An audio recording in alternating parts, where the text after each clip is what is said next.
Bienvenidos. Vamos a empezar esta segunda hora de la Semana de la Ciencia del día de hoy, de las charlas de Psicología, Marketing, Publicidad y Consumo. Para esta segunda hora tendremos una mesa redonda en la cual debatiremos si están sustituyendo los bots a los humanos. Para ello contamos con nuestro gabinete de expertos, compuesto por Juan Valera, doctor en Psicología y coordinador del Grupo de Psicología de Trabajo, Psicología y Tecnología. También contamos con Rodrigo González, psicólogo, especialista en perspectivas conductuales y análisis de datos. Paola Londoño, psicóloga y metodóloga en ciencias de comportamiento y de salud. Y como moderador nos acompañará Marcos Martínez, psicólogo consultor de formación ejecutiva y profesor de psicología de recursos humanos en la Universidad CEU San Pablo. Así que sin más dilación, os dejo con ellos. Muchísimas gracias.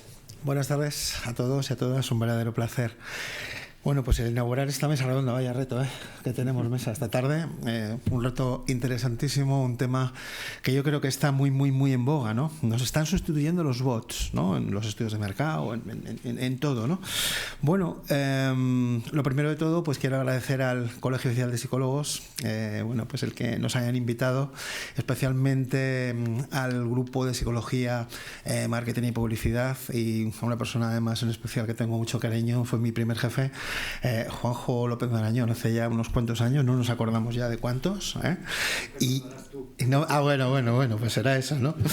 Y bueno, pues lo dicho, muchísimas gracias y sobre todo dar las gracias pues a este estupendo panel de expertos con el que contamos, que nos van a contar un montón de cosas y que vamos a aprender, pues yo creo, puntos de vista que muchas veces, bueno, pues la sociedad está cambiando, o sea, estamos en un momento en el cual pues es un momento a la vez fascinante, pero por otro lado, pues es un poco desconcertante, ¿no? Decía Sherry Turkle, una psicóloga del MIT, que desde que hablamos más con las máquinas, hablamos menos entre nosotros, ¿no? O sea, me pareció una frase lo suficientemente interesante como para abrir, ¿no? esta mesa redonda, ¿no?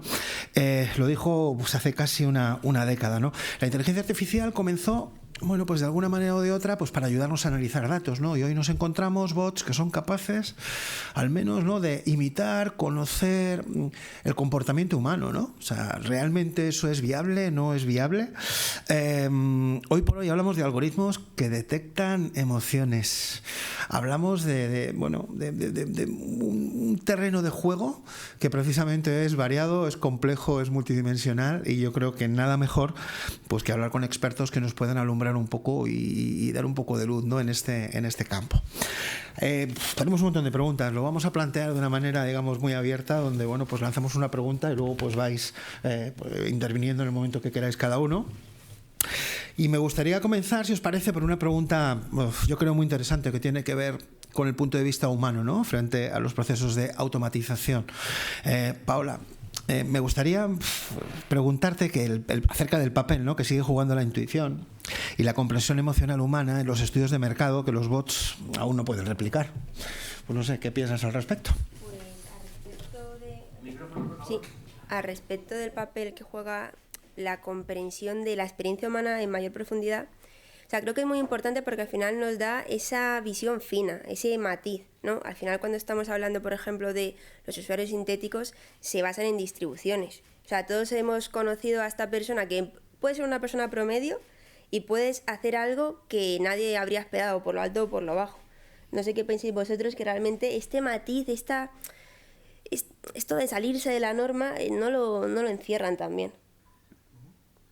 ¿En qué sentido? ¿Cómo lo ves, Rodrigo? Los puedes programar para que se salgan de la norma, esa es la maravilla de la tecnología. Sí. Pero tienes que programarlos bien. Tienes que programarlos bien. Tienes que tener acceso a gente de verdad, aprender de la gente de verdad, para luego, con lo que te ha enseñado la gente de verdad, parametrizarlo en unos y ceros, para que esos unos y ceros vayan a algún lugar y repliquen. Aunque no, va a ser siempre una caricatura, no va a ser igual, pero sí, pueden replicarlo más o menos. Claro, pero al final, si en los datos, es que claro, los puedes programar y puedes programarlos incluso para que actúen en base a reglas, pero también vamos a partir de unos datos y yo creo que en los datos hay partes de la experiencia humana que son privadas que no van a estar, entonces eso siempre nos va a faltar. Cuando yo hablo de que nos falta ese matiz fino es de esa parte de la experiencia privada que nadie contestaría en un test y que probablemente quizás quede reservada a ámbitos, por ejemplo, como lo que le cuentas a tu médico o a tu psicólogo. Eso no va a estar nunca y éticamente ojalá que nunca esté, sinceramente.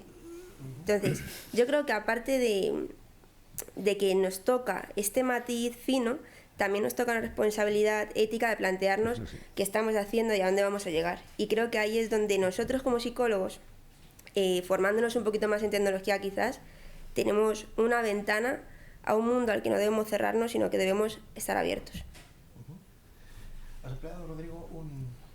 ¿Has empleado, Rodrigo, un término que me llama mucho la atención, es la palabra caricatura, ¿no? No sé si podrías desarrollar un poco más ese concepto que me ha llamado la atención, ¿no? Sí, a ver, nosotros tenemos una imagen de lo que es un usuario, de lo que es un cliente, de lo que es una persona.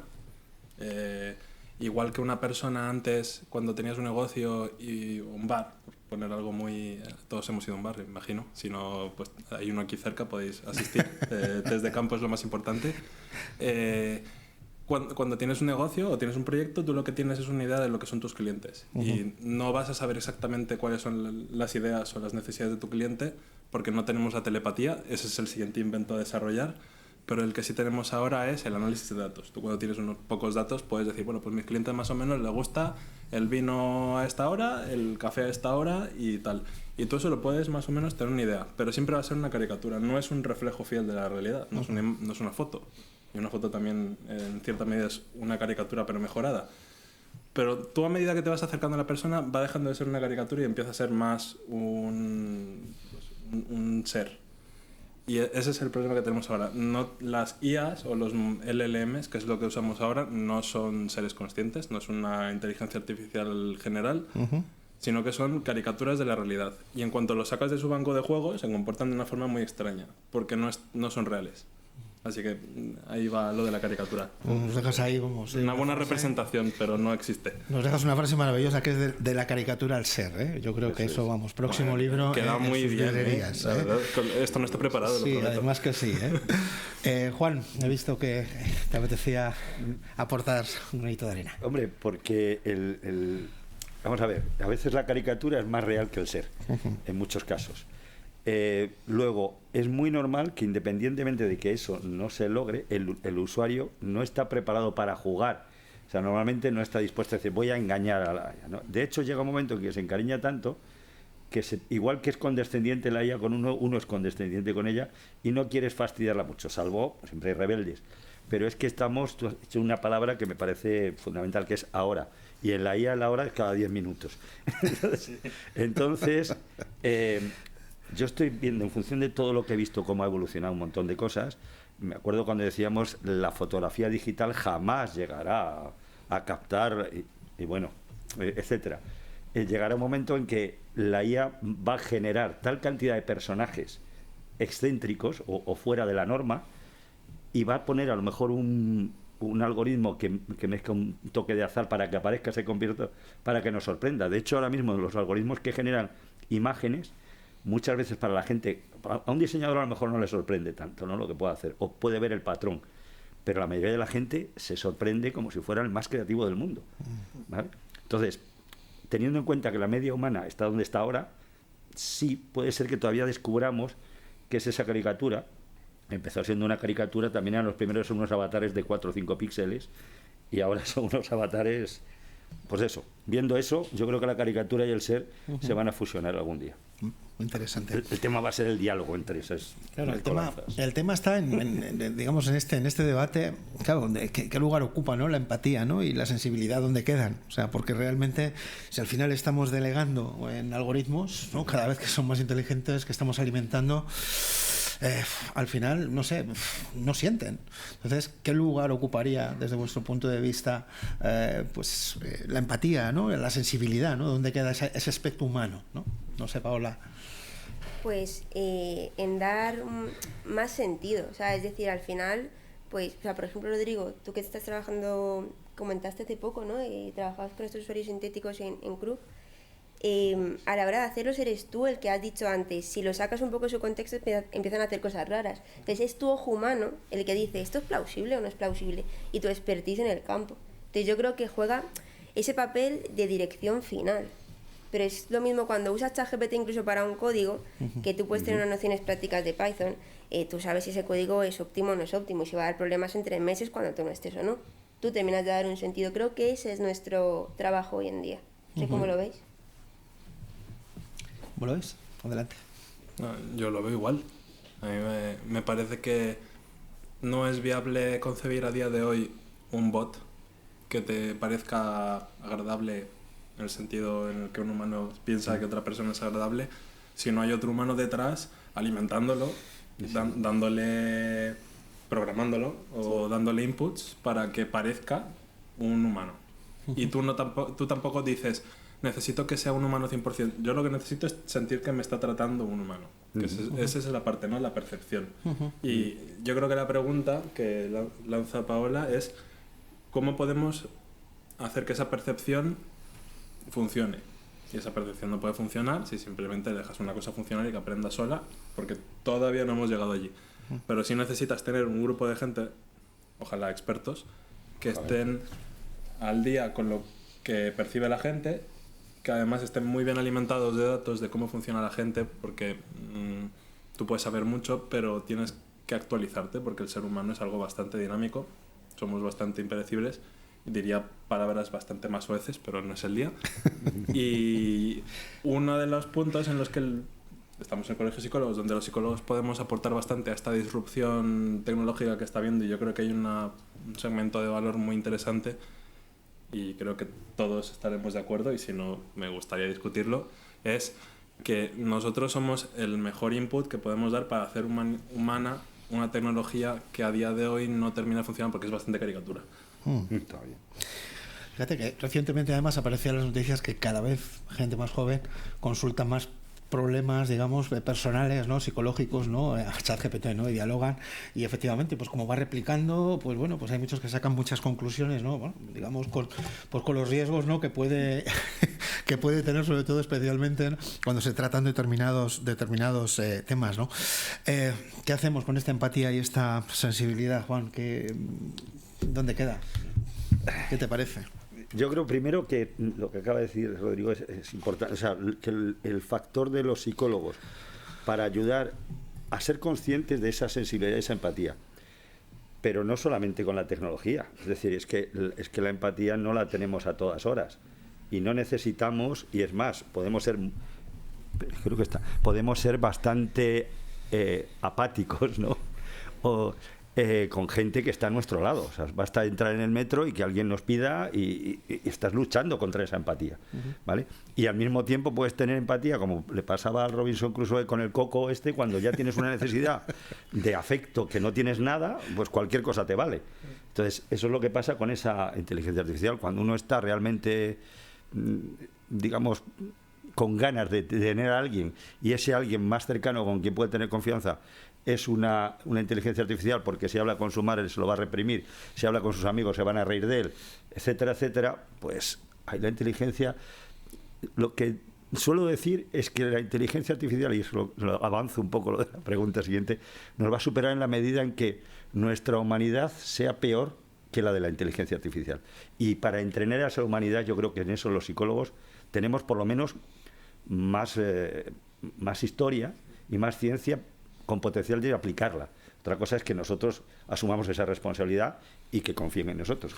Claro, porque la siguiente pregunta sería esa, ¿no? O sea, sería cómo nos preparamos para tratar, digamos, bueno, con esta tecnología que estamos alimentando nosotros y que, no sé, pues por dónde vamos. ¿Están entrenados ya para mostrar respuestas, comportamientos cada vez más similares a los humanos? Eso es. Es decir, ¿cómo nos preparamos las personas, cómo nos preparamos los profesionales, digamos, un poco, pues para to deal with them, ¿no? Como dicen en inglés, ¿no? Claro. Bueno, pues para tratar con ellos, ¿no?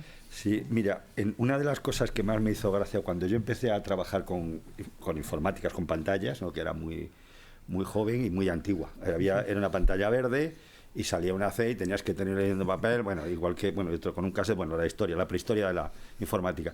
Pero la primera vez que cogí un Apple en la universidad, me acuerdo que me dijo hola. Y yo dije, anda, qué guay. Ya pensé, o sea, ya empezaba ahí el efecto Elisa de querer conectar con la propia tecnología. Es verdad que solo dijo eso, luego ya me puse, no decía más, pero ya me hizo gracia. De hecho, tú podías ponerle una voz a los sonidos que hacía de error, y yo se lo puse a mi compañero, en lugar de sonar a la campanita de error, se lo sustituí por un ¡cha! ¡Cuidado! Y la otra también se sorprendió, ¿no? Entonces, podemos jugar. Eso es lo que ya está. Ahora, ¿qué ocurre? Eso está tan complejo ahora que ahora mismo yo creo que los psicólogos podemos aprender primero, enseñar a las empresas que programan, por un lado, la parte del límite, a que piensen en los usuarios. Por otro lado, también porque toda nuestra ciencia, o sea, desde las ciencias del comportamiento, ciencias cognitivas, el otro día hablaba de gamificación como técnicas de modificación de conducta transformadas en juego, por decirlo así, que afectan más a la identidad, incluso, por ejemplo, cuando uno elige el avatar, se está reflejando, se está identificando. Entonces, todo eso, si lo analizamos desde el punto de vista de la psicología, no desde el marketing, de esto parece que va a funcionar, ¿no? O no desde el programador, a ver qué pasa con esto, sino, oye, no, basándonos en esto, probablemente los resultados pueden ser esto, tanto positivos como negativos. Nosotros somos un poco como el prospecto adjunto de un medicamento, podemos decir qué puede pasar de bueno y de malo, en cambio los otros o solo ven lo bueno o solo ven lo malo. Entonces, o sea, eso en la parte de la tecnología, o sea, podemos ayudar a los tecnólogos, pero podemos ayudar a los usuarios también a que sean conscientes de qué hacer para no llegar al límite y qué pasa cuando pasan del límite. O sea, cuando ya hay enganches, cuando hay tecnoestrés, cuando hay todo ese tipo de cosas, también, o cuando hay, pues podemos, y luego también como psicólogos podemos usarlo. Sí. Que normalmente es verdad que parece que la tecnología solo la enfocamos en psicología como usuarios, expertos, pero no, es que podemos ayudar a los usuarios generales, a nosotros y a los diseñadores, digamos, de esas herramientas. O sea, y no, digamos, a los de marketing. O sea, que el psicólogo estaría un poco detrás de esa persona que podemos estar ayudando en varias caras. Con la máquina y demás, ¿no? Sí, muy bien. Sí. Rodrigo, Paolo, no sé qué pensáis al respecto. ¿Cómo nos preparamos para tratar, ¿no? Yo creo que perdiéndole el miedo a la tecnología.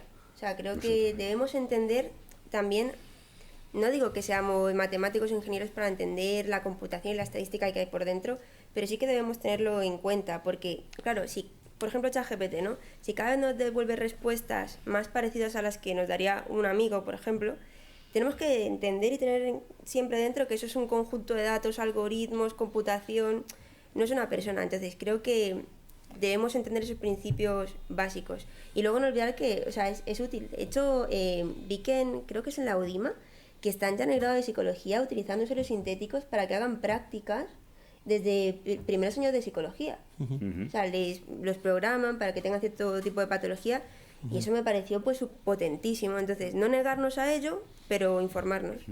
Sí, muy interesante. Rodrigo, ¿cómo lo ves? Yo opino, si está encendido, opino que es una tecnología que si no empezamos a usar nos va a sustituir. Y nos va a sustituir porque no vamos a estar en la conversación. Porque esto es como cuando empezaron las páginas web. Ahora es como, bueno, pues nada, voy a ser psicólogo y no voy a estar en internet. O ya tienes cierto renombre o estás perdido. O sea, y esto no solo en psicología, en general en todas las marcas. Es un lujo no tener página en internet. Hablan demasiado bien de ti, es que no la necesitas. Así que yo creo que tendríamos que hablar demasiado bien de nosotros para que no nos necesitaran y no funciona así. Entiendo que utilizarlo para aprender está muy bien, porque al final yo creo que una de las propuestas de valor de utilizar la inteligencia artificial o de utilizar un bot para interactuar es que nos refleja las costuras de nuestros modelos o de nuestros problemas. Si yo tengo un modelo de personalidad, o sea, lo meto a una inteligencia artificial y le digo, córrelo y vamos a discutir, muy probablemente encuentres las costuras de ese modelo de personalidad cuando interactúes con él, porque te vas a dar de cuenta de todas las limitaciones. Así que es un sitio muy bueno para ver dónde cojean nuestros modelos, dónde cojean nuestras teorías. Si tú le vomitas a una inteligencia artificial tu teoría de cómo funciona una persona y te pones a hablar con esa persona que has creado, probablemente te sorprendas de dónde aciertas y de dónde estás fallando. Así que, Paola, sí, 100%. Yo creo que es una herramienta de autoconocimiento muy potente o de conocimiento del otro. Y luego está la parte empresarial, que me parece súper interesante porque da una escala muy buena cuando tienes una idea potente o cuando tienes una aproximación interesante con conducta humana, te ayuda a escalarla muy fácil. Así que te ayuda, es un trampolín, pero también es una lupa interna. Claro, hablaban el otro día de una inteligencia artificial que utilizan los médicos que están testando, que es capaz de analizar las radiografías mejor que el propio ojo del médico, ¿no? O sea, ¿os imagináis todo esto extrapolado al mundo de la psicología? Quiero decir, ¿os imagináis, claro, todo metido en un DSM-5 manual, en una inteligencia artificial? Claro, a mí me surge ahí una parte importantísima, ¿no? Porque ¿qué hacemos con esos matices culturales, emocionales, contextuales de los propios comportamientos humanos, ¿no? O sea, ¿realmente vamos a llegar a ese punto en el que las máquinas van a ser capaces de captar todos esos matices emocionales, culturales? No sé. Juan, pues, te lanzo la pregunta a ti, nada menos. Ahí la llevas. Pues yo sigo en la evolución de que, primero cuando decía Rodrigo, que a lo mejor ya nos están sustituyendo, si además el primero que se sustituye eres tú mismo. Claro, o sea, yo llego y digo, me voy a poner a escribir esto, digo, que lo haga María, la que sea ella, ¿no? y agarras y dices, bueno, en vez del miedo al folio en blanco se te quita inmediatamente porque ya tienes uno para empezar, y luego ya discutes con la María en cuestión, o sea, con la inteligencia artificial, Lucía o como se llame. Y entonces ahí ya nos está sustituyendo. Luego el tema de lo que decía, de las diferencias culturales, es verdad que ahora mismo tiene muchísimos sesgos, pero precisamente nos estamos dando cuenta nosotros de que tiene esos sesgos, por lo tanto la inteligencia artificial se da cuenta, porque se lo decimos, porque vamos y se lo contamos, porque queremos que sea mejor todavía, porque nos ayuda a que sea mejor. Entonces al final esos sesgos yo creo que se van a ir puliendo. Probablemente tarden mucho. También es verdad que ahora mismo hay circunstancias hasta geopolíticas que pueden favorecer o no el hecho de que podamos almacenar la suficiente cantidad de datos y la capacidad de cálculo para hacer todo eso, pero que llegará. Es igual como si tú dices en el año 96 que teníamos un móvil tochito, sí, ¿vale? Así, ya había móviles, había bastantes, ya decir, lo tenía hasta yo, quiero decir que no era una cosa tan rara, pero no era como antes, pero pensabas, pero te miraban raro, como, es que hacer un estudiante con un móvil. Yeah. O antes, y podías decir, ¿qué hacía un agricultor con un móvil? Fíjate, en medio del campo. Y ahora dime tú, ¿quién no tiene un móvil? Si he visto a tíos pidiendo con Bizum. O sea, entonces, claro, o sea, cosas que en un momento, por eso el aquí, el ahora, esas cosas que decir, me parece fundamental, porque a la velocidad que acierta y falla, la IA aprende muy rápido. Y entonces nosotros tenemos que ir detrás. Hay una pregunta que siempre sale en estos temas. El cuello de botella está ahí. Tú, en 2 años, ¿cómo ves el tema de la IA? Y yo he visto unos triples allí. O sea, yo en 2 meses no me mojo, pero es que me están pidiendo 2 años. Mira, pues vamos a volar y vamos a, yo qué sé. No, pero ya hay uno que es bestial, que antes, o sea, cuando estabas diciendo lo de las webs, etcétera, ahora mismo, ayer, he oído la noticia hoy, no me acuerdo si.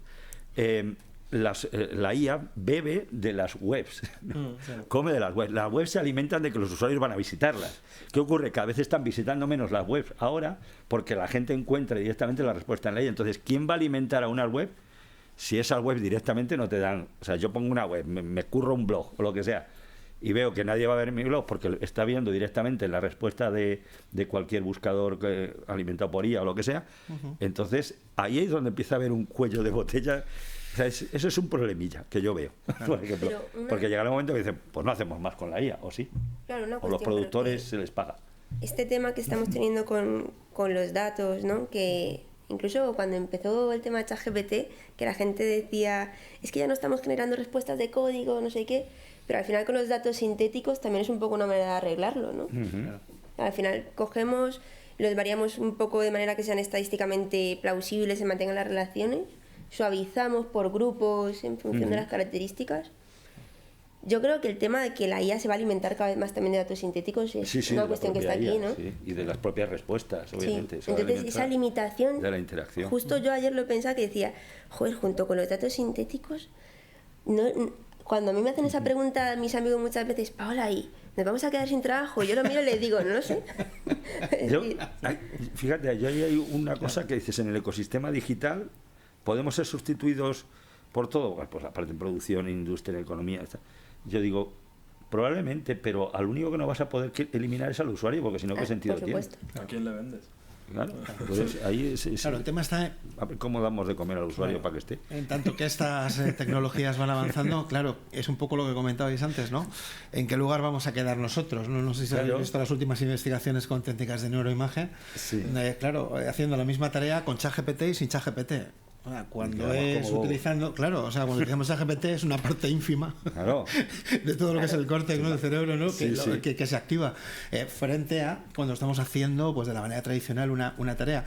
Claro, decía el neurocientífico Michel Desbouget que esto del efecto Flynn, de que todas las generaciones posteriores eran más inteligentes, Hasta digamos, ¿no? Claro, que las predecesoras. Ahora ya no hace Hasta falta. ahora nos hemos encontrado, claro. Práctica- Claro, luego es verdad que habría que definir un poco si las pruebas psicométricas de toda la vida, es verdad, pues Está, habría que está. adaptarlas al contexto, pero bueno, yo por eso ahí psicómetras del mundo unidos y bueno, pues debatir, ¿no? Sí. Pero verdaderamente, claro, o sea, ¿en qué punto pues, estamos alimentando, ¿no? una tecnología y hasta qué punto nos estamos desvistiendo nosotros, ¿no? Nos estamos un poco desproveyendo de nosotros mismos.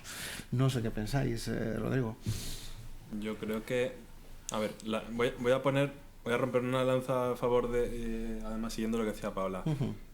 Muchas veces obtenemos datos de lugares en los que es imposible obtener datos en la realidad. O sea, yo creo que aquí alguno ha intentado alguna vez pasar un test.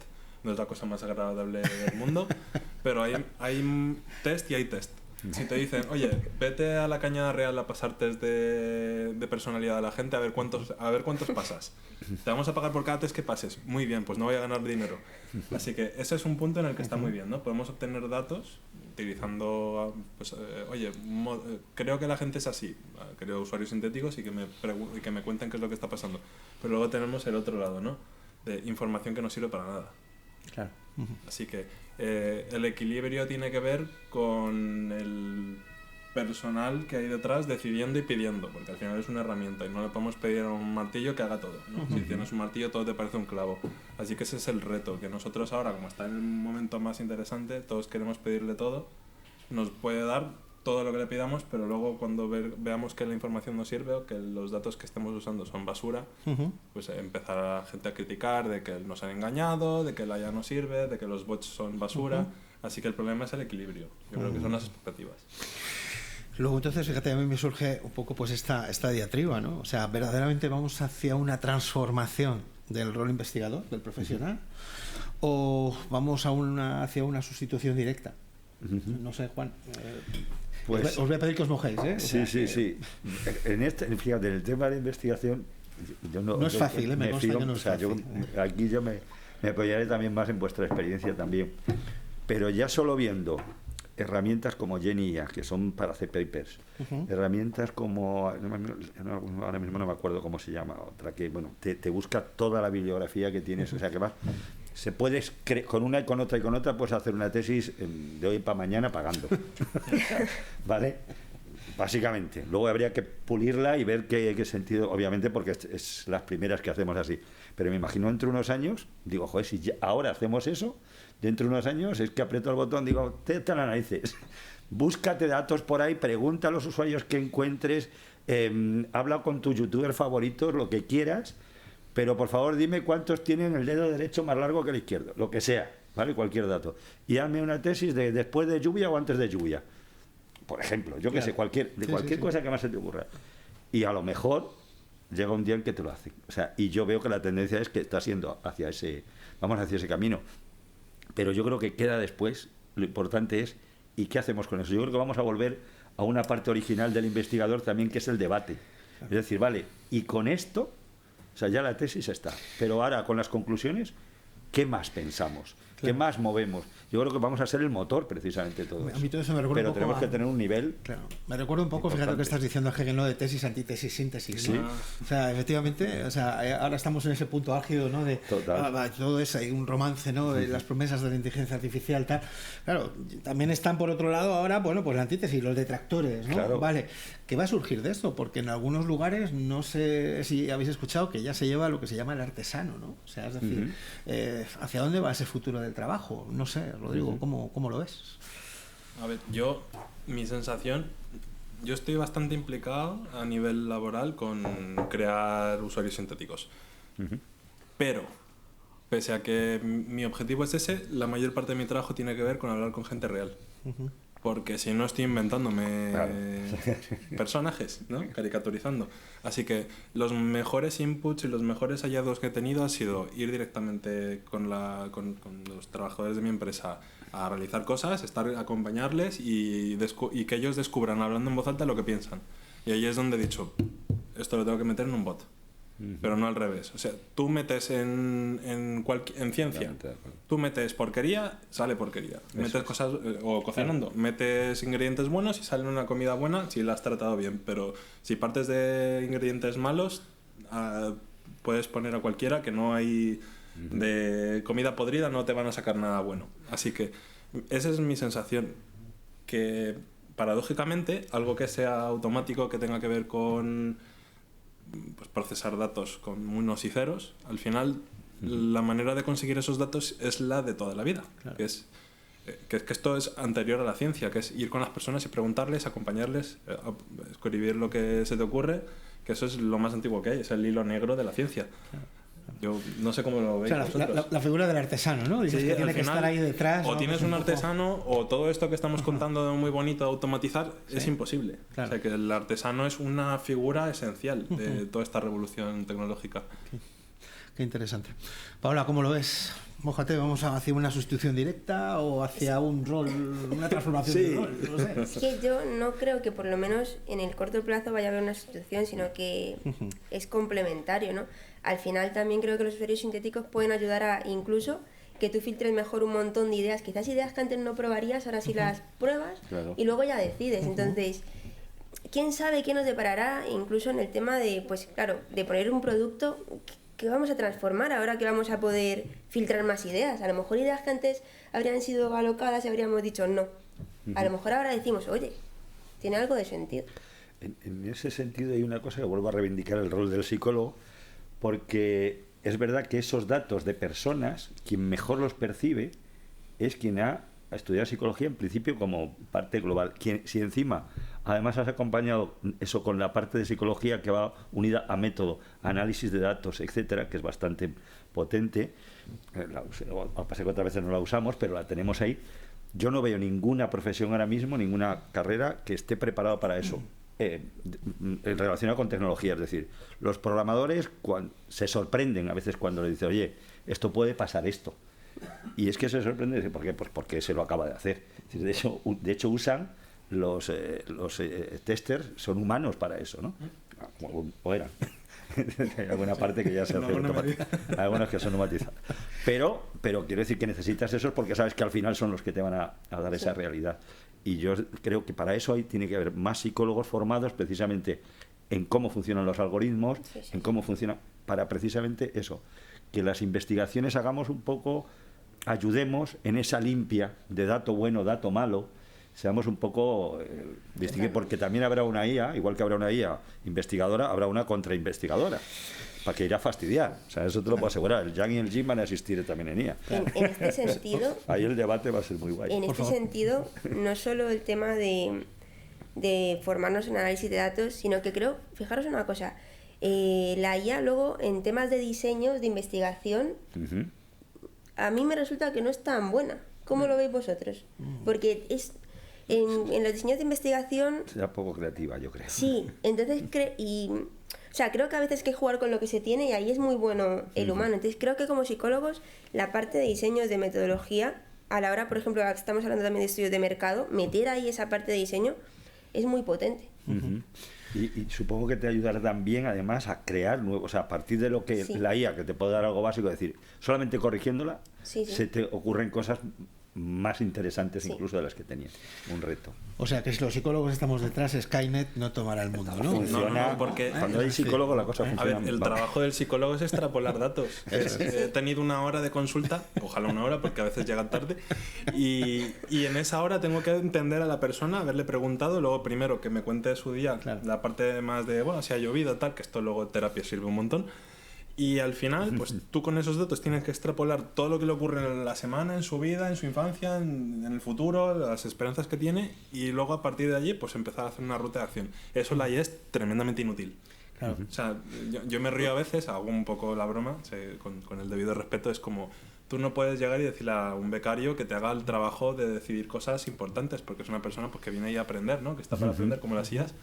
Tú no le puedes ceder esa responsabilidad. Tú lo que tienes que hacer es decirle, oye, cosas de becario, busca mucha información, apúntame todo esto, descúbreme tal, luego yo ya decido. Así que no confundamos los roles. Esto no viene a decirnos qué hacer, sino que es un asistente muy bueno. Pero tú no le puedes pedir demasiado. Una de las cosas que yo he visto, por ejemplo, haciendo experimentos random con usuarios, que no tienen que ver con mi empresa, así que los puedo contar, que ya lo he contado, creo que te lo sabes tú. Yo estaba haciendo una prueba para aseguradoras pues de animales. Y yo dije, pues voy a buscar un usuario extremo que haya mucha información online para poder hacer un buen bot sin mucho trabajo, y dije, Osama Bin Laden. Es tremenda oportunidad. Así que dije, voy a crear un usuario de Osama Bin Laden y le voy a pasar un test de cuál es su animal favorito, cómo se aseguraría, cuál sería su actitud ante los seguros, porque yo entiendo que a la cultura musulmana no le gusta mucho asegurarse, igual que a los mormones. Y sí, le gustaban los seguros porque era un tío organizado, o sea, su personalidad la pilló muy bien. Era una persona organizada, idealista, tal. Pues una persona organizada e idealista es un Golden Retriever. Así que tenía un Golden Retriever, lo quería asegurar.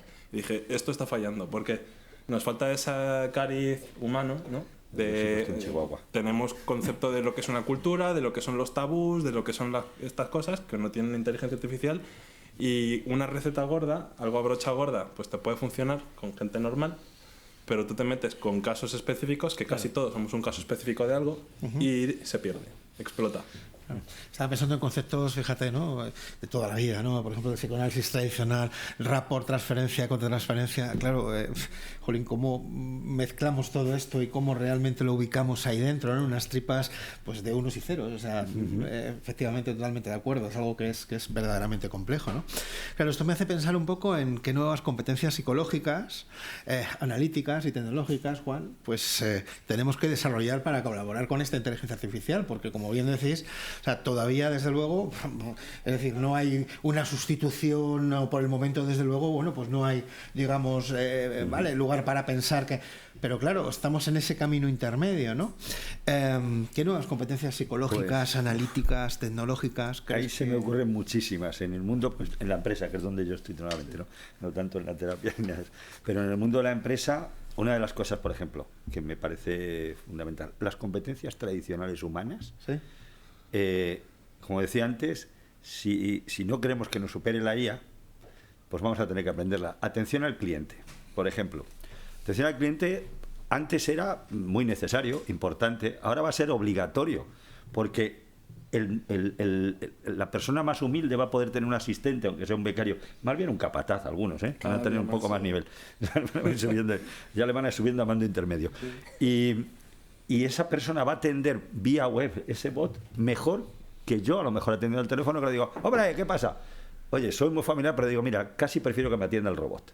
Porque hay cierto, o sea, que somos por lo menos normales humanamente, o voy a optar por la IA. ¿Vale? De hecho, hay mucha gente ya que prefiere comprar online porque ya tiene cierto reparo a enfrentarse a una persona de una tienda, ¿vale? Por lo que sea. Todos los seres humanos somos muy amables, pero también somos amenaza para otros, ¿no? Entonces hay gente que si no lo conoce, pues eso.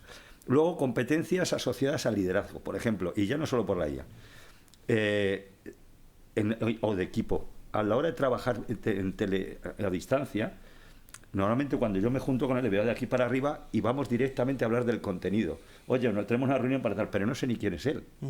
Y eso pasa en equipos, y pasa ya hace muchos años.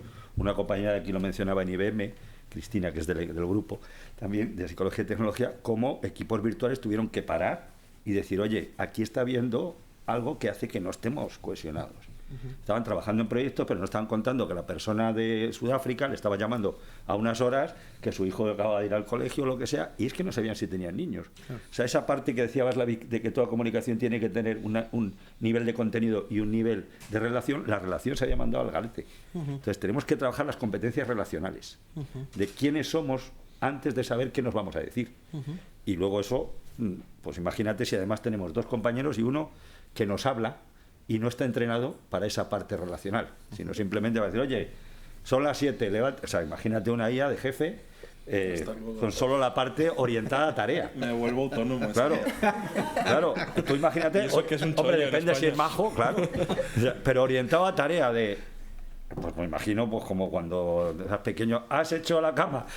O sea, pues todo eso programado. Pero, jolines, de vez en Pero cuando... dándote la razón, ¿no? Como hace Claro, ella. Tienes eso es. razón. Pero de vez en cuando un cariño. Oye, cuéntame un poquito de ti. Yo creo que tenemos que entrenarnos más a ser humanos. Esas competencias de liderazgo, pues la consideración individualizada del transformacional. O sea, que podamos dedicar tiempo persona a persona para ver si el otro llora o no.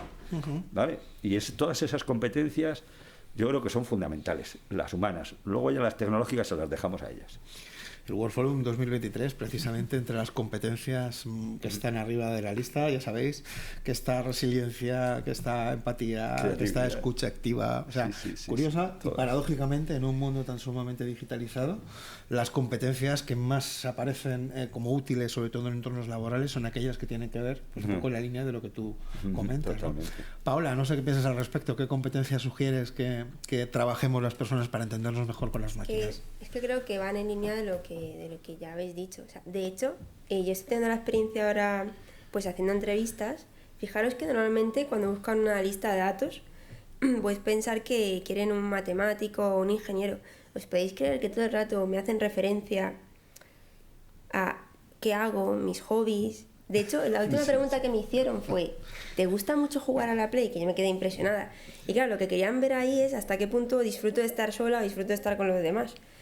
Entonces, fijaros eso, que incluso para el tema de analítica de datos les está importando muchísimo. Oye, ¿esta persona se va a dedicar a entregarnos un número o le va a dar sentido? Sí, efectivamente, estoy en la línea. Y lo constato en mi trabajo. De hecho, fijaros que empezar con psicología y salirte un poco del camino tradicional tiene sus retos. Pero creo que en esos equipos el valor que yo más he aportado es esa mirada de, una, dar sentido al número, y dos, enfocarme en las personas, en el equipo. Oye, ¿qué nos hace falta? Oye, ¿te puedo enseñar algo a ti? Pues te lo enseño. Vamos a dar ideas, a ser creativos, proponer que cada vez que alguien haga un descubrimiento a nivel pues estadístico, que aprenda un modelo, que envíe un email y lo comparta con todos. Eso creo que va a marcar la diferencia. Reconocimiento. O sea que esto de confiar plenamente en los resultados generados por bots sin supervisión humana, nothing de nothing, ¿no? Puede ser divertido, ¿no? Eso es uno de mis pasatiempos después de jugar la ruleta rusa. Sí, claro. No suele salir bien, no lo he probado demasiado porque la probabilidad te lleva a... Yo creo que en periodismo ya están ahí jugando con eso. Sí, eso ya se han suicidado. No, a ver, enlazando las preguntas, o sea, de las habilidades, y me sorprende que no lo hayas dicho, pero bueno, ya lo habías dicho, así que se te perdona. Pero la parte de la epistemología, Sí. o sea, la inteligencia artificial a día de hoy, y yo creo que todavía le falta muchísimo, no sabe diseñar buenos experimentos porque no entiende la gente por dónde hacemos trampa. Claro. Así que como el ser humano normalmente le gusta salirse, de explorar los límites, que eso nos ha llevado a donde estamos, para bien y para mal, pues cuando diseñas un experimento la gente pues es espontánea, porque no son un bot. Un matiz. No todos los humanos tampoco son capaces de entender esos matices. Bueno. Tienden a simplificar. Sí. Añade que sean psicólogos. A ver, eso era un sobreentendido, pero sí, vale la pena, O sea, que hacer ese tenga un matiz. poco Un psicólogo tiene mucha ventaja en ese ventaja punto, en ese porque sentido. tenemos entrenamiento en epistemología y también tenemos errores de los que aprendemos, porque todo el tiempo estamos Más rápido. pues pinchando a la gente para aprender de cómo funcionan. Así que ese punto de epistemología yo creo que es el más importante, quitando la empatía y todas estas cosas bonitas. Pero al final, marketing nos interesa mucho saber que lo que estamos aprendiendo valga, porque luego vamos a gastar dinero para luego recuperarlo, en ventas, en X cosas.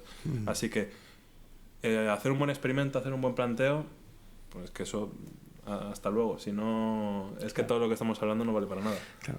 Luego, entonces, fíjate, esta revolución, la verdadera, en cuanto a los estudios de mercado y que van sobre todo a la hora de comprender el comportamiento humano, ¿esta revolución va a ser más tecnológica o más psicológica? Y ahí os lo dejo. Yo creo que va a ser, o sea, se haga aquí o se haga en otro lado, va a terminar, bueno, terminar no, yo creo que ya está siendo más psicológica. Más psicológica. O sea, cada vez más. Lo que pasa, es verdad que como no nos hemos vendido bien, los matemáticos, los programadores, no solo en España, sino en otros sitios, buscan ciencias y entonces las llaman científicos del comportamiento, ingenierías en el comportamiento. Un montón de nombres que en el fondo son lo que hemos estudiado en psicología. Prompt engineer. Prompt engineer, cosas así. Sí, cosas así. Están buscando cosas que pero lo que estás buscando es una persona que sepa de personas y te entienda a ti como tecnólogo lo que quieres crear, ¿no? Entonces, sí que, y de hecho cada vez hay más equipos de desarrollo que requieren de nuestra ayuda precisamente para evolucionar. En nuestro equipo hay gente que ha estado entrenando en los Países Bajos durante un tiempo robots. Trabajaba con matemáticos y con ingenieros de informática. Eran de los pocos psicólogos, pero era con los que más se sorprendían. Decían, jolines, y es a la que probablemente al final no podían sustituir tan fácilmente. Porque a un ingeniero le cambias por otro ingeniero y nadie se da cuenta. Pero como solo tenían una, y era muy buena y al mismo tiempo tenía esas intuiciones que a ellos ni se les ocurría. Ellos piensan que si yo he aprendido matemáticas, todo el mundo va a aprender. No, perdona, cada uno aprende de una manera. O sea, esos matices los tenemos que poner nosotros, y por eso también estamos cada vez más desarrollando pues, el máster en el que te hablaba antes, de psicología y tecnología. Esas carreras que creo que aunan, por un lado, que los psicólogos vayamos aprendiendo también cómo se piensa a la hora de programar, un poco de pensamiento computacional, un poquito de entender qué es un lenguaje y qué es otro, tanto para contratar técnicos como para hablar con ellos, como para que también nos hagan caso, ¿sabes? Para que vean que estamos ahí. Entonces yo creo que ese tipo de dar nosotros el primer paso es necesario porque somos necesarios y aquí tenemos el gran ejemplo de que somos muy necesarios, ¿no? A que os quieren en vuestro trabajo. Los que más nos quieren yo creo que son la gente que, o sea, los que hablabas, ¿no? De los más de números, más de datos, claro, que les cuesta mucho poner contexto. No sé, Paula, si lo has visto. He tenido la misma experiencia y de hecho... Claro. O sea, mi rol siempre ha estado muy vinculado a traducir a este perfil hipertécnico y el negocio. Total. Porque es que luego... Pero también hay una cosa muy importante y es lo que tú dices de la importancia de saber programar y demás, porque hay que ganarse su respeto, ¿eh? Porque cuando tú vienes de psicología, como que te cogen con pinzas. Entonces tienen que ver que tú entiendes también, por ejemplo, hacer un modelo predictivo y yo he tenido que hacer regresiones logísticas ordinales y hacer transformaciones y hablarles de la matemática que hay dentro y tienes que encargarte de hacer ese trabajo para ser respetado en la parte técnica, porque yo creo que nos compete a todos acabar con esta visión de que el psicólogo solo es soft. Es que no es así. Son abrazos. Es que tienen esa visión nuestra. Luego tú ves la carrera y tienes tu parte de metodología, ¿no? Tienes psicometría, psicología del pensamiento. ¿Vosotros creéis que es soft? Es que no es soft. Entonces, creo que nos compete a todos acabar con esa visión y que se nos respete. Que nos respete tanto en el plano que antes hablábamos de que podemos aportar en marketing y podemos aportar en tecnología. Y en ética. Y en ética, por supuesto. Te robo esta frase del psicólogo no solo es soft y que es una creencia que está bien muy bien. Te la robo y me la llevo. Me ha encantado, ¿no? Muy bien, yo creo que para ir finalizando un poquito lo que es esta mesa redonda, bueno, alargada o cuadrada, claro, es interesante abordar un poco el tema ético, la cuestión ética, ¿no? Yo creo que es fundamental, ¿no? Claro, ¿qué riesgos éticos y de sesgo pues surgen al permitir que las máquinas estén interpretando comportamientos humanos sin contexto y a veces pues hasta pues ni conciencia moral, ¿no? Entonces, claro, yo sé que esta pregunta es un berenjenal, pero en fin, ¿quién se anima? Normalmente paso esta pregunta al tío de compliance. Sí, ¿no? Bueno. Pero son como siempre socorridos, ¿no? He hablado mucho con él, no para preparar esto, pero me ha servido. A ver, por ejemplo, pongo mi ejemplo personal. Sí. Estamos desarrollando un algoritmo para segmentar clientes que deben dinero y que hay que recobrarles. La ley no te permite utilizar muchas cosas por protección de datos para decidir sobre una persona. O sea, voy a ser muy brusco, pero hay segmentos poblacionales que tienen menos probabilidad de pago que otros, ¿no? Igual que, pues, que hay fenómenos estadísticos que lo pueden explicar, pero bueno, se dan. No voy a ahondar mucho en eso. Pero el caso es que tú podrías con estadística decir estos son los perfiles que nos van a pagar y estos son los que no, y en cuanto se los metes a un bot para que decida, ahí ya llega el de compliance y te dice esto es ético, claro, o esto no es ético. O sea, tú no puedes decir a una persona por su raza, por su género, por sus creencias, porque está mal y yo así lo creo. O sea, no digo es que nos impiden cosas si está mal, pero eso lo tienes que tener muy en cuenta. Así que tú tienes que crear un modelo, no que se salte eso, sino que teniendo eso en cuenta no se meten berenjenales, porque hay unas salvaguardas que cumplir. De hecho, una inteligencia artificial suele tener una cosa que llaman guardias raíles, para que no se salga y empiece a alucinar, pero también para que no se salga y se ponga a hacer un genocidio. Y dentro de esas salvaguardas tienes que tener en cuenta lineamientos legales y éticos, y los tienes que dejar muy bien especificados. Igual que en una terapia tú tienes que tener claro dónde te metes y dónde no te metes. Cuando estás interviniendo como psicólogo en otras cosas, pues tienes que tener esas mismas salvaguardas. Y esto no va a ser un sitio distinto, simplemente pues es otro. Claro. Ya que el debate es ético y legal, ¿no? Pero fíjate, yo voy casi más, porque totalmente de acuerdo contigo, Rodrigo, en que la parte legal es fundamental, pero voy un poco más allá, ¿no? Voy a la parte un poco más ética. No sé, Paola, Juan, Es que yo ¿cómo lo veis? ¿Qué líneas igual. veis ahí a nivel ético, no? Es que yo pienso igual, o sea, el problema, o sea, de hecho, si nos metemos más en la decisión dentro de una empresa, pues siempre podremos tener un marco. Yo creo que lo verdaderamente problemático es, a ver, las estadísticas están ahí, no vamos a decir que son todas mentiras ni nada de eso. El tema está que eso tiene unos motivos, y la IA, un bot, no va a pensar en esos motivos. Entonces, yo creo que mientras lo dejemos también en un plano comercial, no tiene tanto impacto en la humanidad. Es como cuando hablamos de los test, que hay un tipo de validez que tiene que ver con el impacto que va a tener el test en la vida de las personas. Entonces, primero tenemos que cuestionarnos eso, oye, ¿hasta qué punto tiene esto impacto? Si es más comercial, igual no importa tanto. Para mí el problema es cuando se ha empezado a hablar... Sí, ofrecer zapatillas. Sí. Pues ahí. Es que no tiene tanto impacto, pero imagínate un juez, que yo he escuchado temas de un juez, pues yo no lo veo eso, por ejemplo. Claro. No lo haría. Claro. Luego yo veo, vamos a ver, aquí hay primero desde qué es la ética, en cierto modo, ¿no? Porque la ética nuestra de ahora es muy distinta a la ética nuestra de hace 100 años, que sería la de que dijera el rey, supongo, la ética que hay en China, la ética que hay en Estados Unidos, la ética que hay, etcétera. Bueno, Y preguntar a DeepSeek. claro, había que preguntar también a la gente, por ejemplo, el tema de la privacidad, que eso es una cosa que me llama mucho la atención. La privacidad existe desde que vivimos en ciudades hace 50 años. Hace 200 años la privacidad era una cosa que me importa un rábano, vamos, es más, se te metía la vecina a atacar, ¡ay, Pepi! Yo me acuerdo de mi pueblo, yo nací hace 200 años, o casi, porque mi pueblo era igual que hace 200 años, me refiero. O sea, lo que yo conocí, que me contaba mi abuela, era muy similar, desapareció rápido. ¿Cuál es tu pueblo? Luego te lo digo, ¿vale? Pero es porque era mucho, no, ahora te lo digo. Pero es que si no se me va. El caso es que tú llegabas y el pueblo te entraba cualquiera y cualquiera podía saber de todo. O sea, no es... Claro. Es que se sabe mi nombre. Digo, coño, pregúntale al Hierbabuena, que él mismo sabe cuándo estamos, cuándo no estamos, etcétera. Y ahora, sin embargo, ¿me das tu apellido? García. Joder, tío, que tengo 3.000 Garcías. Yo digo, o sea, que hay que ver la ética, hasta qué punto estamos manejando. Lo que sí es verdad es que hagamos con eso. O sea, lo importante es que la ética tiene un sentido y que si esa ética no la respetamos al final y las reglas de juego no las mantenemos, el usuario se va a rebelar contra el sistema.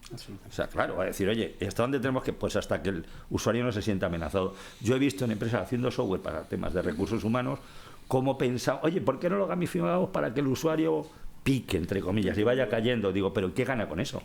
Ah, está gamificado. Si no piensas en ello, claro, si no piensas en él, claro, sí, se va a entretener 10 minutos, pero al final va a decir, tío, dame veneno que quiero morir. Torrecillas de la Tiesa.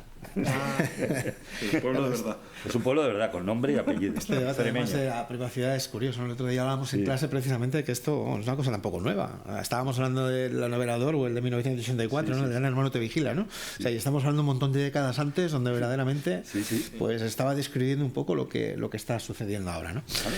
Bueno, pues antes de pasar las preguntas que quiera pues efectuar nuestro público, me gustaría terminar con una frase con la que bueno, pues queréis concluir esta pregunta, ¿no? Que nos planteábamos, ¿no? Nos están sustituyendo los bots a los humanos, que algo que os lleváis, no sé, una pequeña reflexión muy breve y pasamos las preguntas al público. Adelante, Paula, por favor. Bueno, pues yo diría que de momento no nos sustituyen, nos ayudan, nos complementan. Bien, perfecto. Rodrigo. Que nos han empezado a sustituir, pero la idea es sustituirles nosotros a ellos. Entonces, una vuelta. Bueno, pues que espero que no me digan, prefiero que me atienda un robot. Muy bien, pues muchísimas gracias. Pasamos las preguntas al público. Si os apetece formular alguna pregunta. A mí me gustaría hacer, sobre todo, una pregunta en base a esto último, porque de hecho venía comentándolo por el camino con Paola. es un poco del cariz ético, también por complementar una pregunta que se ha hecho en la anterior sesión, ¿vale? Y es hasta qué punto nos estamos dejando llevar por el podemos hacerlo y dónde vamos a poner el debemos hacerlo, hasta dónde lo vamos a extender. Porque claro, ya estamos hablando de la sustitución de nosotros, de los clínicos, con todos los peligros que ello entraña. Y oportunidades. Adelante.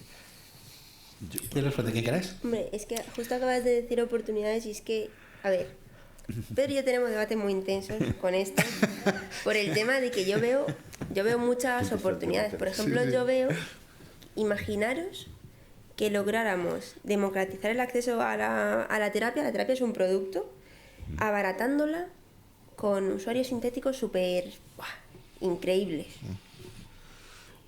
Es mejor que una persona que no podría ir a terapia tenga algo, y ojo, que la gente también recurre a cosas muy también aleatorias, ¿no?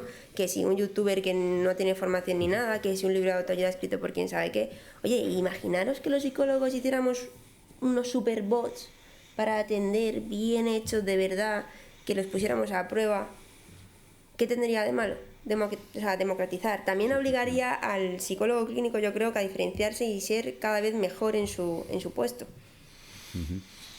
Orwell te quitaba la idea y hacía otra novela, ¿eh? No te lo digo yo, tal cual. Sí, aunque yo estoy muy de acuerdo con eso, que conste, pero me ha gustado la diferencia esta en Podemos y el deber. Hay una cosa que es verdad, que creo que nos está sustituyendo a ella por principios totalmente humanos, o sea, porque queremos muchas cosas. Primero, ir más rápido, hacer las cosas más fácil, etcétera, por ser más vagos, por decirlo así. Y otro principio muy humano es lo de yo quiero más poder. Y hay gente que si puede hacer más cosas lo va a hacer. ¿Y dónde está el límite? Pues el mismo que en el poder, entre comillas. Pero la diferencia entre el poder y el deber, yo creo que exige un nivel de madurez que yo creo que también debemos de transmitir. Y es muy difícil lograr eso cuando se pone en duda, por ejemplo, las instituciones que tradicionalmente trabajaban en la madurez, ya sea universidades, científicos, etcétera. Y ahí tenemos que también ganar una seriedad en eso. Yo creo que es una cuestión de madurez porque el niño va a querer hacer poder, pero lo del deber se va ganando con el super yo. A medida que vamos teniendo. Muy rápido. Sí, volviendo terracillas. Es así. Yo entiendo tu punto, ¿sabes? Y creo que se parece mucho al tema del intrusismo, ¿no? ¿Sabes? Es parecido el problema. No tanto. O sea, de hecho, he utilizado la psicología porque al final yo como clínico me compete. Pero lo puedo extender a otras cosas. Antes habéis hablado, por ejemplo, de los jueces. En Singapur creo que es, o en pueblecitos de China ya se ha aplicado porque se ha visto que, por ejemplo, pues los típicos sesgos que se han notificado de los jueces, de que antes de comer hay más sentencias favorables porque quieren quitárselo cuanto antes y demás, pues todo eso se elimina. Pero ¿hasta dónde vamos a estar dispuestos a sustituir ahí al ser humano, a ese error real y lo vamos a consentir ese error, por así decirlo? ¿Estamos dispuestos a volvernos absolutamente eficientes y perder al final lo único que nos hace humanos? Bueno, ahí va la respuesta psicológica. Yo eso lo veo con un opt-in, ¿no? Tú si ves un sistema bastante injusto, que el juez tiene hambre y me va a perjudicar, tengas esa posibilidad de optar voluntariamente a... Prefiero un juicio por combate, ¿no? O prefiero una IA. Que tengas esa opción de, bueno, ¿soy bueno con la espada o haciendo preguntas? Te van a dar la oportunidad porque también, claro. Eso seguramente no. Claro. No, si depende del gobierno, no. Es que una de las preguntas que me daban ganas, y digo, lo voy a tener que decir al final, es que es la pregunta. ¿Podemos sustituirlo? Pues me han preguntado muchas veces, ¿podríamos tener un jefe o un directivo? Y yo estoy convencido que sí. Y será mejor que muchos malos. ¿Vale? Ahora, si eres medianamente bueno, vamos a preferir una persona que es un buen jefe. Claro. No sé, luego, en cuanto a profesiones, estoy pensando, peluquero, ¿se podrá sustituir por una IA? Yo en mi caso... Sí, es habilidad. Ya. Vale. Yo no iría a un peluquero, un robot. No sé. No iría, es que porque yo quiero preguntarle pues su opinión y que me aconseje, no sé. Claro. Sí, ahí os he inquietado. más eficientes o queremos abaratar costos. Claro. Porque yo he escuchado casos de IAs teleoperadoras que han empezado a implementar un modelo de lenguaje que se equivoca. Que dice que se equivoca, que, ay, ¿me podrías repetir por favor tu nombre? Ay, perdona, déjame que escriba. Silencio. Entonces, ahí no estamos siendo más eficientes. No estamos yendo al punto Pero más barato, sí. como más óptimo del trabajo que puede hacer la IA. Claro. Entonces, a mí lo que me queda de esto es que queremos abaratar costes. Hay una parte que esa es otra opción, pero queremos abaratarlo todos. O sea, cuando decía antes que yo me pongo esta tarde a hacer un trabajo y cojo la IA, es porque quiero abaratar tiempo. Digo, macho, que tengo que quedar con mis amigos para tomar una caña, pues en vez de 3 horas tardo media, ¿vale? Entonces, eso es natural. Ahora, lo que has dicho es, ser eficientes teniendo el mismo resultado, pues, o sea, quiero decir que si hay alguien que me atiende, que se está confundiendo, que no me entiende, pues me va a dar igual ese robot que una persona que sea igual. Ahora, si está bien preparada, va a ser más caro, pero lo vamos a reconocer. De todas maneras, en el tema de atención al cliente hay alternativas distintas a los bots que se han usado, que funcionan, y es que los propios usuarios sean los que atienden al cliente, que eso se usó poco, pero lo usa Amazon, que muchas veces tú buscas una asistencia y realmente es un comentario de otro, y lo usó Samsung Nation, era una plataforma gamificada de usuarios de Samsung que tú, digamos, atendías a otros usuarios cuando hacían una pregunta, ibas ganando puntos. Y hacía que había verdaderos usuarios forofos de jugar a eso. Y entonces Samsung les sale muy barato porque la asistencia técnica te la daban los propios clientes, que normalmente es el primero que llamas, ¿eh? Otro que tiene tu mismo teléfono, oye, ¿tú cómo lo haces? Entonces, sí, pero sí, que es verdad que si tiene calidad humana, debería valerse, o sea, debería valorarse. Y ahí, si solo se va a costes, yo creo que al final la empresa pierde también, ¿eh? En mi empresa hemos tenido ese debate bastante. Porque, o sea, la mayor parte de la actividad es un contact center. Y ha sido como, oye, hemos detectado áreas de mejora, procesos que están mal, incluso que hay un nivel de toxicidad que no nos gusta, y oye, ¿cómo lo mejoramos? Siempre sale el de dice, oye, pues metemos una IA, un bot, que encima está programado para ser más majo, que no va a tener un momento en el que tengo un mal día y te toca a ti. Así que eso es muy bueno, es como, sí, pero probándolo hemos visto que no es el área donde aplicar la inteligencia artificial. La inteligencia artificial, como la hemos empezado a enfocar, no es en sustituir al teleoperador, sino en darle al teleoperador, gracias a la IA, mucho contexto, pero muy digerible. Oye, el historial de esta persona es que llamó este día, tuvo un problema, estaba de mal humor, te contó, pues yo qué sé, estas cosas, y lo tengas tú de una manera que, siendo un humano y que pueda decidir, que tengan esas habilidades blandas que nos ha costado tanto tener y que no son tan fácilmente programables, usando esa información que sí es necesaria una inteligencia artificial porque es gran cantidad de datos, muy compleja, que una persona que está haciendo llamadas todo el rato no puede tomarse la molestia de voy a analizar el caso como si fuera el único que tengo en todo el día. Así que lo que puedes hacer es volver más productiva a esa persona. ¿Costes? Pues tendrás menos costes si el haber atendido mejor a la persona te implica luego menos problemas. Pero para echar gente se ha visto que no funciona. De hecho, los primeros en empezar con esto fueron Amazon, que anunciaron despidos masivos, y a los 2 días se les cayó un data center porque introdujeron mal código y ellos justo ese mismo día habían presumido que el 70% de su código estaba hecho con IA. Así que es el equilibrio complejo entre dar calidad y ahorrar, que no podemos ahorrar porque si no nos ponemos todos a beber agua en vez de beber cerveza porque es más barata. ¿Alguna pregunta más? Por favor. Yo en ocasiones tengo la sensación de que la IA sobre todo va a hacer estragos ante los juniors.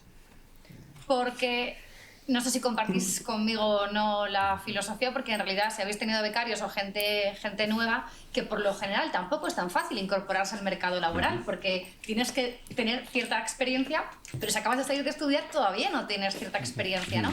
Entonces la pregunta es, ¿cuánto te puede ayudar un becario un poco despistado que todavía no se haya reintegrado, no tenga la experiencia, no tenga picardía frente a una IA?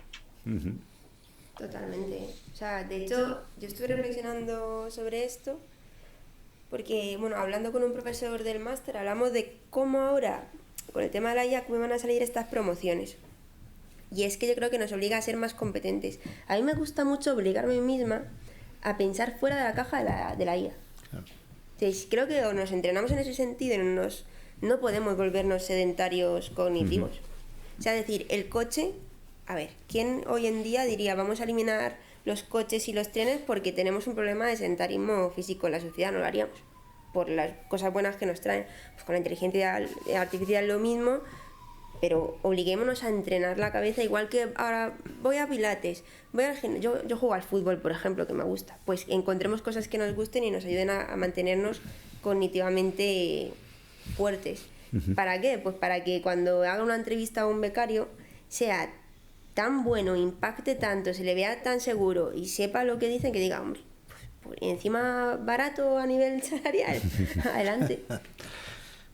Hombre, yo creo que aquí en el tema de becarios o cualquier persona que se vaya incorporando, tenemos que tener más cuidado con cómo se incorpora. También, o sea, hay una parte de cuidar mucho el proceso de inducción donde te podemos reforzar el que se equivoque y el que haga esfuerzos, porque si no te vas a... O sea, si ves que a ti no te sale, vas a tirar de ella, naturalmente. Entonces, para ayudarle a decir, prueba solo, quédate unos días, incluso dando ejemplo también. O sea, de vez en cuando yo creo que también es algo que cada vez haremos más en las empresas, de irnos a sitios donde no haya conexión, de tengamos momentos de, entre comillas, estar entre humanos, no entre tecnología. Yo creo que hay que ayudar más. O sea, esa parte de que llega un becario, lo metes ahí, lo dejas, llega a fotocopias y ya ir aprendiendo, no me parece la mejor, no me ha parecido entonces, sino que tenemos que hacer un proceso de inducción que tenga en cuenta esto, donde también hay que contar que antes hablaba de mí, pues mi abuelo iba en caballo y a mí yo no aprendí a montar en caballo y tampoco pasa. Es decir, que habrá cosas que los becarios no tengan que aprender porque lo hayamos aprendido nosotros, pero no está de más que algunas cosas que sí que se van a quedar la vean de dos maneras distintas. Lo digo yo, que he estado en dos mundos, y entonces eso es interesante. O sea, es interesante transmitirles esa experiencia, ayudarles en este empuje para que no tiendan solo a ir a lo sencillo. Tengo muchos alumnos que van al Canva y el Canva con IA te hace ya unos trabajos, o sea, son vistosos, pero claro, rascas un poquito y te ponen unas faltas que flipas. Claro. Entonces ayudarles a decir, oye, mira, dibújalo primero a mano, a ver qué pasa. Simplemente. Es que no sé dibujar. Da igual, no vamos al Prado.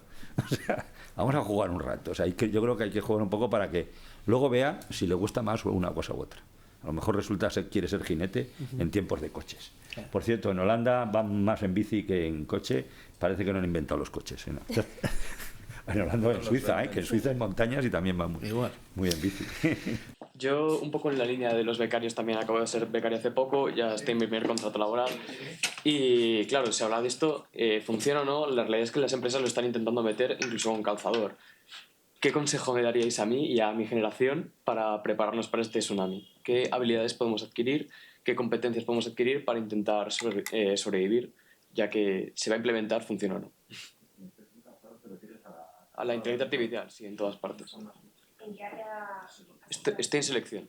¿Estás en selección? Claro, pues mira, en selección de personal... Sí, en selección de personal, ahora que se están implementando incluso IAs para hacer las entrevistas, ¿no? Y que pueden ser muy finas a la hora de captar gestos y demás, lo que no va a hacer la IA es toda la parte de la marca empleadora, del recruiter, de que tú seas capaz de atraer el mejor talento, de que tengas una marca personal en LinkedIn, que incluso haya gente que cuando se encuentre en búsqueda de empleo te deja a ti el currículum. Creo que en la parte de selección ahí te puedes hacer muy diferencial y también a la larga negociar muy buenos salarios, ¿eh? Yo te daría ese consejo si te quieres seguir dedicando a la selección, la marca empleadora, el branding, ¿no? Que bueno, en esto Juanjo, o sea, podrá decir 1000 veces más cosas que yo. Luego hablamos sobre vale.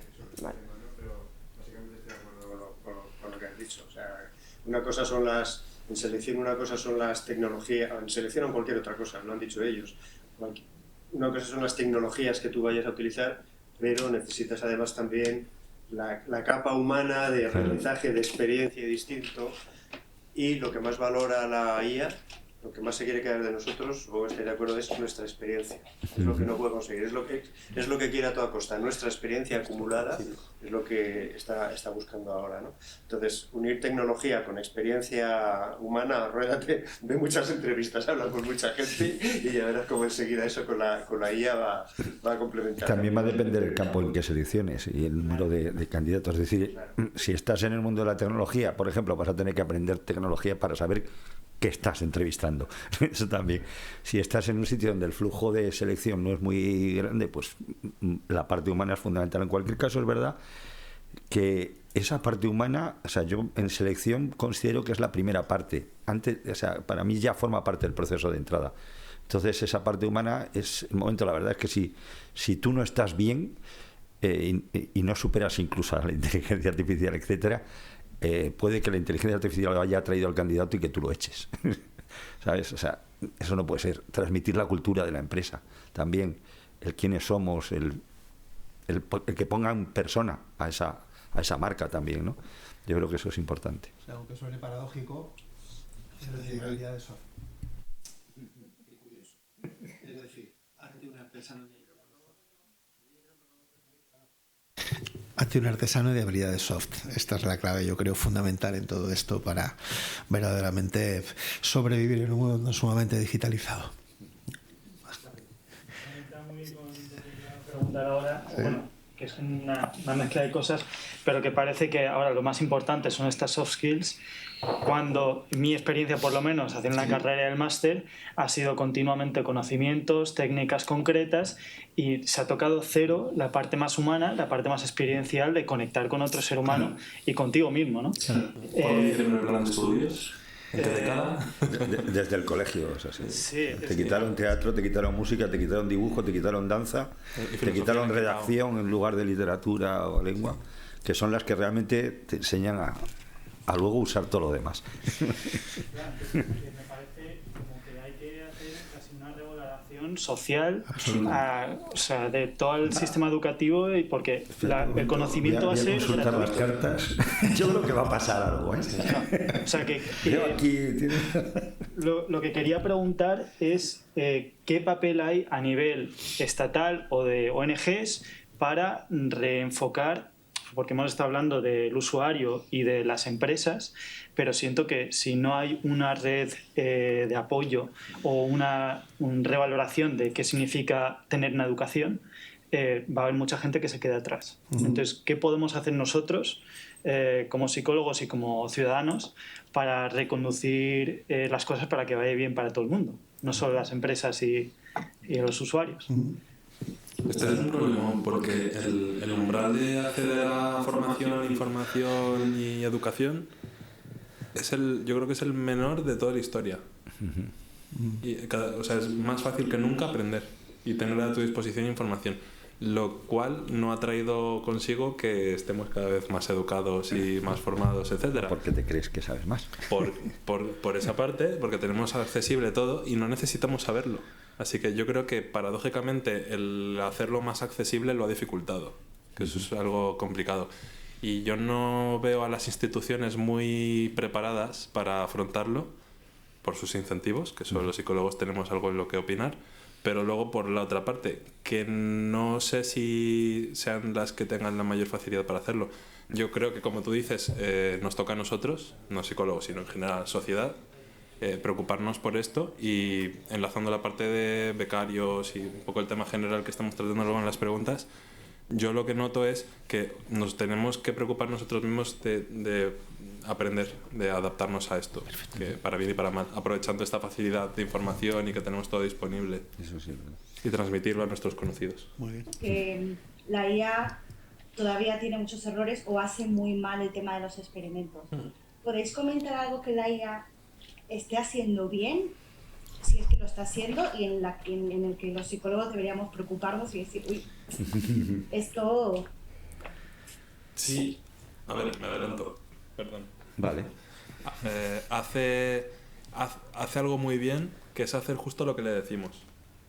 Así que eso está muy bien porque nos confronta con nuestra forma de plantear la realidad. Si nosotros le planteamos un experimento mal, lo va a hacer mal y no le podemos echar la culpa a nadie más. O sea, es que esta IA no funciona. Bueno, si ya has probado 4 o 5 distintas y el experimento sigue funcionando mal o sigue sesgadísimo, esa es una de las formas. Y luego hay otra que funciona muy bien, que es la que comentaba antes. Hay gente que es muy difícil entrevistar, ¿no? Por lo que sea. Que puede ser gente que o no quiere hablar contigo o es inaccesible por un aspecto geográfico o digital, que la tienes que simular. Si no, la otra opción es que tú en tu cabeza se te lo montes, que eso es otro usuario sintético, pero es menos, no es auditable. No hay luego una arquitectura de software o algo así que puedas decir, pues es verdad, está sesgado porque en este punto le he liado. Así que antes que pelearte con tu imaginación, eso es una forma muy auditable de pelearte con un experimento. Y yo estoy seguro que igual Paola, porque ya hemos hablado de esto alguna vez. Sí, a ver, es que pienso que no tengo mucho más que añadir, la verdad. Pienso lo mismo que tú. Sí que te diría que, por ejemplo, en el ámbito de la metodología y la psicometría, la IA hace muy bien lo prototípico, es decir, la significación de esta prueba, un factorial sencillo. Donde ya no lo hace bien es cuando hay que ser muy experto. O sea, estamos hablando, por ejemplo, de aplicaciones de TRI, cosas avanzadas realmente que hace falta un conocimiento matemático, saber bastante bien programación y tener un poquito de creatividad para jugar con los datos que te dan y calibrarlo bien, y en test de educación y demás. Entonces, eso no lo hace bien. Pero ahora, si por ejemplo a ti eres psicólogo y te gusta la metodología y pretendes que te paguen, porque esto es así, o sea, hay un grupo del máster, por ejemplo, y te contratan y te pagan bien por ir a hacer pruebas estadísticas sencillas. Si pretendes que te paguen por pasar el SPSS y decir significativo, sí, no, olvídate que eso ya no existe. Porque es que, sí, es un PROM y listo. Muy bien. Enlazando las dos preguntas, en la de los becarios y la de los experimentos, yo tengo una pestaña en mi navegador que dice becarios y le das clic y te dice ChatGPT, Perplexity, Cloud. Son mis becarios y tengo un montón y cada uno es bueno en una cosa. Claro. Pero ese es el problema. Los becarios van a tener esa barrera, que o desarrollan estas habilidades que no están maduras en una inteligencia artificial, que es la propuesta de valor, o lo otro es tu benchmark. O lo haces mejor, que es difícil, o no te metas ahí. Muy bien, bueno, pues nos indican que como estamos fuera de tiempo, tenemos, si queréis ahora, bueno, pues nos quedamos y charlamos. Lo primero de todo, pues daros las gracias, ha sido un verdadero placer. Y volviendo a parafrasear a Sherry Turkle, que no por mucho que hablemos con las máquinas, jolín, dejemos de hablar entre nosotros y sigamos teniendo debates pues tan interesantes y tan agradables como este. Un verdadero placer. Muchísimas gracias a todos y nos vemos muy pronto.